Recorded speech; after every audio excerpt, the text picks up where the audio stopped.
Okay, hello, MEGN 416 students. This video is going to cover section 3.4, response of a damped system under harmonic load. And we're going to specifically doing a derivation of the particular solution.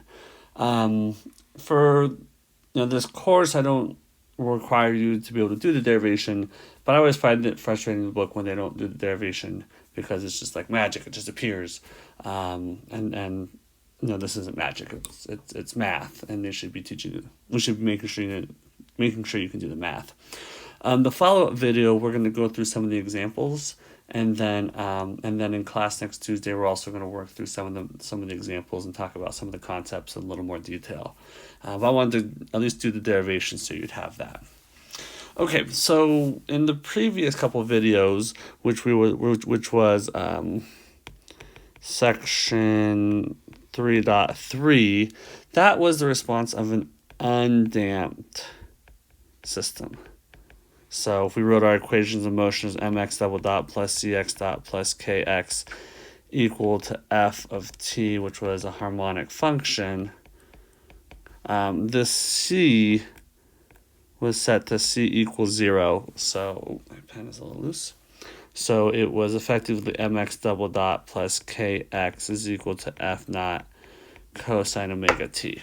Okay, that was section 3.3, but we are moving past undamped systems and entering the exciting world of damped systems. So this is section 3.4, and this is for a damped system under harmonic load. So once again, now we are back to mx double dot plus cx dot plus kx is equal to f naught cosine omega t, where m and c and k are all greater than 0. Okay. Or, yeah, we're going to assume they're all greater than 0 for this. Okay, and to solve this, there's a junk in my way. There we go. To solve this, there's a lot of different ways to solve it. I think the easiest way is to assume a form of x of t that happens to work. And luckily, we don't have to go and try all the different forms of x of t that might work. The book provides one for us that somebody derived a long, long time ago. So lucky us, we don't have to do all that work. So we're going to assume the particular solution is capital X, which is the magnitude of the response, cosine omega t minus phi. Okay? So remember, for our undamped system, our response was x cosine omega t. And just like when we looked at the free response of an undamped and damped system, when you start damping your system, you're going to get a phase shift in the response, okay? So that's nothing new. We've done that before, okay? And we're going to go and solve this the same way we solved it for a free system, or a system that wasn't forced, okay? A couple things to remember. Once again, this is the magnitude of the particular solution. So the particular solution is a response when f naught is equal to cosine omega t. And this derivation really focuses on the particular solution. But don't forget that the total solution is going to be, of course, wrong. There we go. Is, of course, going to be the homogeneous solution plus the particular solution. And the homogeneous solution is when xh of t is for when f naught is equal to 0. So it's the free response, okay, that you learned back in chapter 2. Okay, so let's get rid of this. It's just kind of in my way. Now, let's go and take the derivative of this a couple times so that we can substitute those into here and here. So the first derivative is equal to negative omega x sine omega t minus phi. Okay, and the second derivative, which is our acceleration of the particular solution, is negative omega squared x cosine omega t minus phi. Okay, now we can substitute this into here, the velocity there, and the position there. And let's substitute that in. So we're going to end up with mx. Oh there, Nelly. I was reading the wrong line. Sorry about that. I'm going to look at my notes instead of figuring it out. There we go. M times negative omega squared x cosine omega t minus phi. Okay. Minus c omega x times sine omega t minus phi plus kx cosine omega t minus phi is equal to f naught cosine omega t. Okay, now in the previous section 3.3 where c was equal to 0, that didn't exist, and these cosines all went away, and it was a nice super easy two-line solution. We got to deal with this difference in sine and cosine, and it's going to take us a couple of pages, which is why I don't have you do it on an exam, and I think it's unnecessary on an exam. But let's start working this. So what we need to do is we need to remember some trig relations. So we're going to use this trigonomic relations, okay, where cosine of omega t minus phi is going to be equal to cosine omega. Actually, why don't I write the relations first? So cosine of a plus b is equal to cosine A, cosine B minus sine A, sine B, okay? And then sine of A, I apologize, wait, I've made a typo here, or right O, I guess. Sine of A minus B is equal to sine A cosine B minus cosine A sine B. And I'm sure everybody remembered it. I certainly did not. You are all smarter than me if you did. But the book provided it for us, thank goodness. I think last book I had to figure it out my own. So that gives us that cosine omega t minus phi is now equal to cosine omega t cosine phi minus sine omega t sine phi. And sine of a, we're done with a's and b's, we're back on omega t's. Omega t minus phi is equal to sine omega t cosine phi minus cosine omega t sine phi. Okay, and what we're going to do is we're going to substitute this in for that, and this in for that. And you're going to be really excited because it gets super duper long. Okay. So when we do that, let's see if I wrote that out on the next page. Yeah. Okay, good. I didn't take any shortcuts. Okay. And so when we do that, it looks like, I forgot something in here. Before we do that, we're going to simplify. We're going to group this term and that term. I thought it was a little long. So we end up with is m times negative omega squared x. Okay. And then plus kx times cosine omega t minus phi. Okay, so we grouped that term. Okay, minus c omega x sine omega t minus phi is equal to f naught cosine omega t. Okay, and let's simplify this a little more because we can pull these x's out, and now our form will look like it did in the book, which is x times a bunch of stuff, which is k minus m omega squared, so I just rearranged that order, times cosine omega t minus phi, that's an omega, minus cw sine omega t minus phi is equal to f naught cosine omega t. Okay? And I'm going to pull that on to the next page. So let's copy that and add another page. Okay. And to save myself a lot of writing, I'm going to substitute some variables. I'm going to let capital A is equal to K minus M omega squared, because I just don't want to have to write that over and over again. And B is equal to CW. Okay. So now our form is A cosine omega t minus phi minus B sine of, missed those, omega t minus phi is equal to F naught cosine omega t. Okay, that's a little less intimidating. Now we can go in and substitute in our trigonomic relationships. Okay, so we end up with is x times A.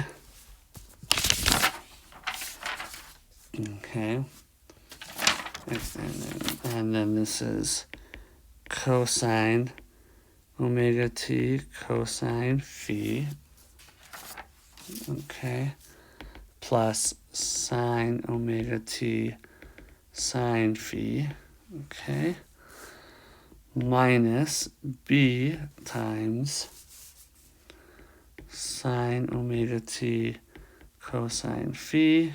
That's a multiplication sign or a dot sign. Cosine omega t sine phi. Okay, equals F naught cosine omega t. Okay. Now, what this has to be true for all time and all groupings of cosine and sine. Okay. And what that means is these time-dependent terms, the cosine terms, cosine omega t's, they all have to be synced up, and the sine omega t's all have to be synced up. So you end up with these two equations of x times A cosine omega t cosine phi, okay, plus B,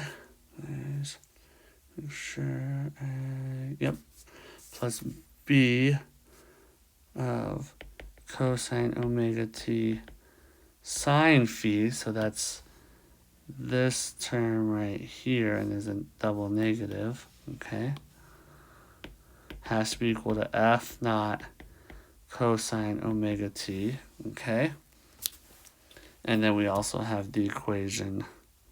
Well, I'm going to simplify that right now, and then I'll go to the next equation, because all these cosine omega t's are going to go to 0, or they all cancel out. So x times A cosine phi plus B sine phi is equal to F naught. Okay, so that's really our equation 1. That was prep for equation 1. And equation 2 is x times, and now we're going to pull in the sine omega t terms.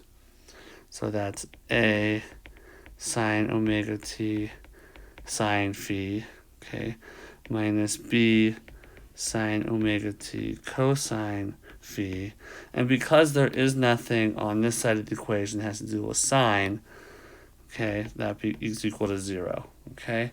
And of course, I jumped a little ahead of myself. Of course, these signs cancel out. So we end up with x times A sine phi minus B cosine phi is equal to 0, okay? So these are our two equations, and they match the equations in the book, only I've substituted A's and B's instead of writing out this over, the K's and the CW's over and over again, okay? And we're not quite done yet. So let's start with this equation right here, okay?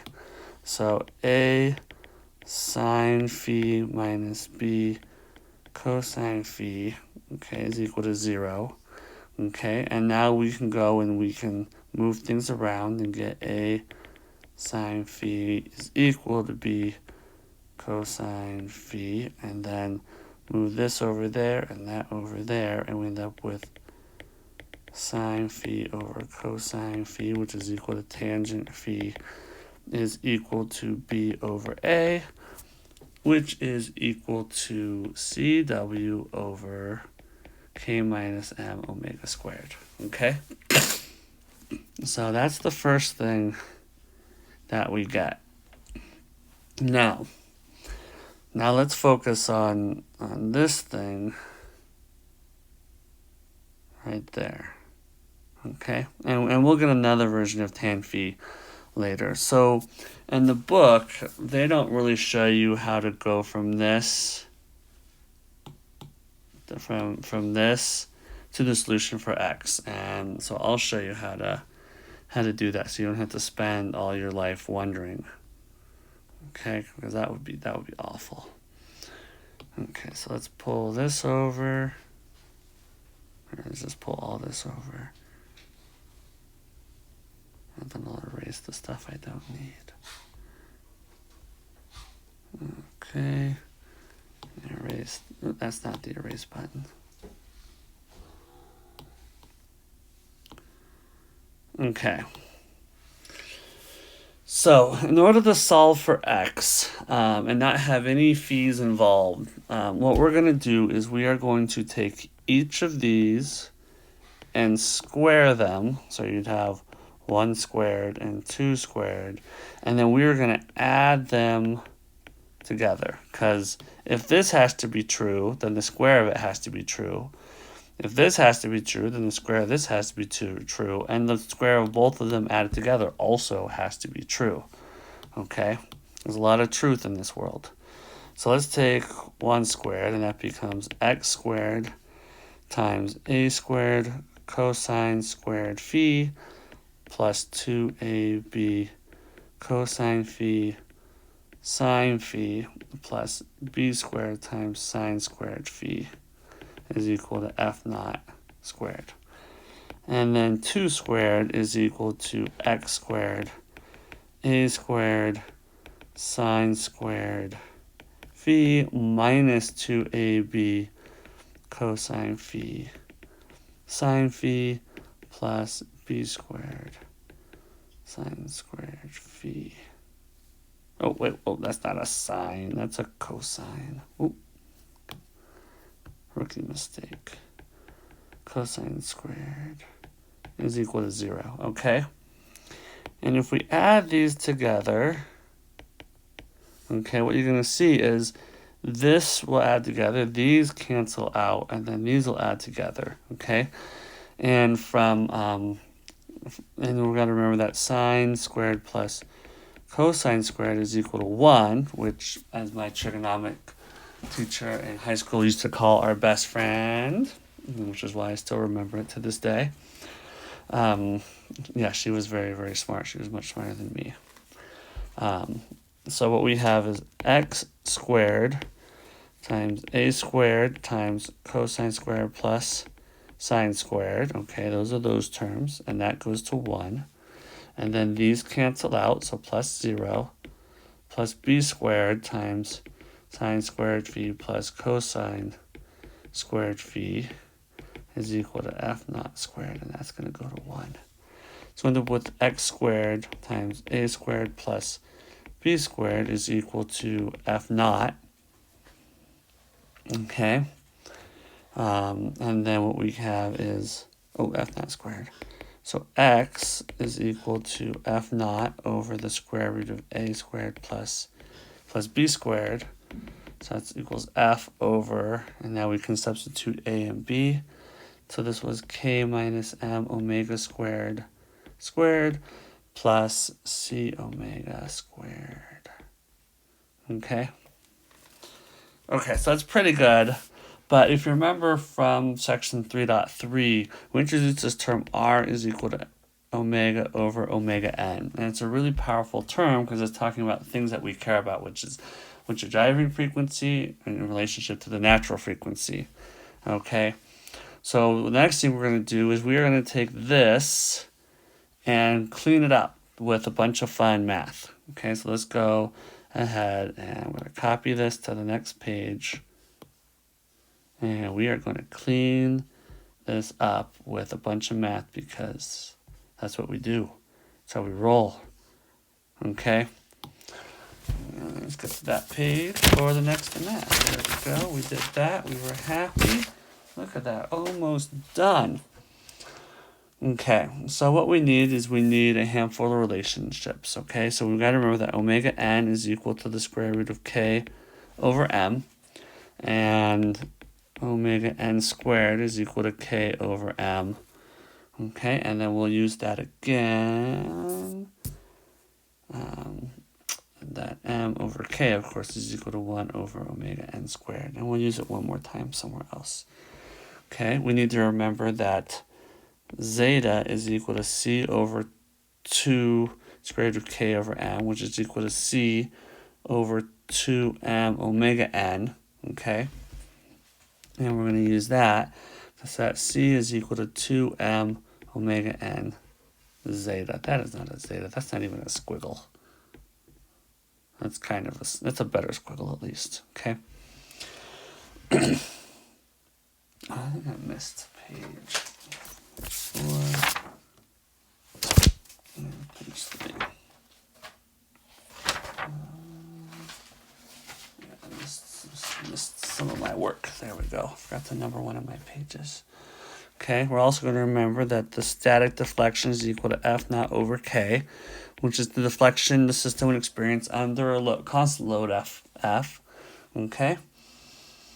And I think those are relationships we need. So, X is equal to F naught over square root of K minus M omega squared plus C omega squared times 1 over K over 1 over K. Okay? So that equals F naught over K, so there's that first one going there, divided by the square root of 1 over K, that's K minus M omega squared, plus C omega squared, okay? So this is going to go to dst, and then this I'm going to square and put inside. Okay, so x is equal to dst, or static deflection, times the square root of k minus m omega squared over k. Okay, and this is k squared. Okay, plus, plus c omega over k squared. Okay? Right, because you got to square the k to get inside the square root brackets. Okay? Which is equal to dst divided by, becomes 1 minus m omega squared, this is squared also, okay, divided by k, right, because this k squared goes in there, so it loses its square, okay, plus c omega over k squared, okay, that's squared. So let's focus on this term right here, 1 minus m omega squared over k, that's not omega squared, the square, oh yeah, it is omega squared, I'm sorry. Yeah, omega squared. I didn't mess up. Okay. Now, if we remember that m over k is equal to 1 over omega n squared, this becomes 1 minus omega squared over omega n squared, which is equal to 1 minus r squared. Okay? So now we've got x is equal to dst over the square root of 1 minus r squared plus c omega over k squared. Okay, don't worry. We haven't forgotten about our friend over here. We're going to take care of it. Okay? So we have this relationship that we had earlier, okay? Okay, so C is equal to 2m omega n zeta. Okay, let's pull this over here. So we gotta remind ourselves. So C omega over omega n, that's not omega, it's a k. K squared is equal to 2m omega n zeta over k times omega squared. And I know what you're thinking. Oh, what in Bob's name have you done? It's even longer than it was before. But don't forget, m. We're gonna clean this up. Don't you worry. M over k is equal to 1 over omega n squared. So this becomes equaling. I'm gonna erase that. I wanna Save that space. That becomes 2 omega n zeta omega over omega n squared. Okay, and that's going to cancel. So that equals, is there any room? Nope. I'm going to make room. Look at that, what an age we live in. Okay. That equals 2 zeta omega over omega n squared, which is equal to 2 zeta r squared. Oh, r, like a pirate. R squared. Now we have x is equal to dst over the square root of 1 minus r squared squared plus 2 zeta r squared. Okay. And that's a lot cleaner. Okay. And let's add another page.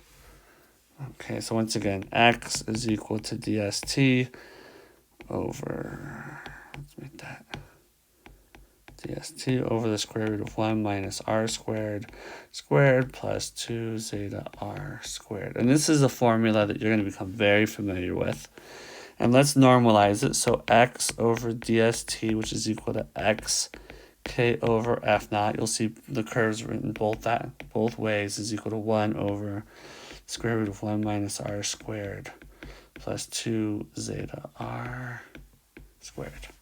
Okay.